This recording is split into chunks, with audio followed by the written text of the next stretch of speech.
Avec ses plages, ses promenades au bord de l'eau et son architecture, Tripoli, la capitale de la Libye, a tous les atouts pour devenir un haut lieu du tourisme, tout comme le reste du pays. Avec ses 2000 km de côte, la Libye pourrait devenir un sérieux concurrent touristique de ses voisins. Un potentiel très peu exploité sous l'ère Kadhafi. À peine quelques dizaines de milliers de vacanciers visitaient le pays chaque année, contre 15 millions en 2010 chez son voisin égyptien. Sous le précédent régime, il n'y avait pas d'équipement. Les professionnels du tourisme souffraient beaucoup de ce manque. Les propriétaires d'agences de tourisme devaient se débrouiller par leurs propres moyens. À 120 km à l'est de Tripoli, le site de Leptis Magna.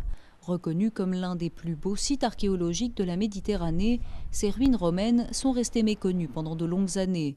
Aujourd'hui, ceux qui y travaillent espèrent beaucoup de l'après-révolution.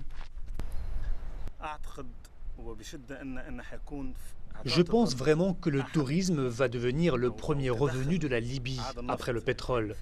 Il y a plein de touristes qui vont venir du monde entier parce que la Libye reste un mystère pour des centaines, voire des millions de gens. Et déjà, certains professionnels voient plus loin. Propriétaire d'un hôtel dans la médina de Tripoli, Aref Salim croit au potentiel de son pays. Ses projets sont déjà en marche. On a commencé avec un petit hôtel. Maintenant, nous avons ce très bel hôtel. Et ensuite, nous avons un autre projet sur la côte. Il y a vraiment beaucoup de monde qui attend dans l'ombre pour prouver qu'ils peuvent faire quelque chose pour l'industrie du tourisme.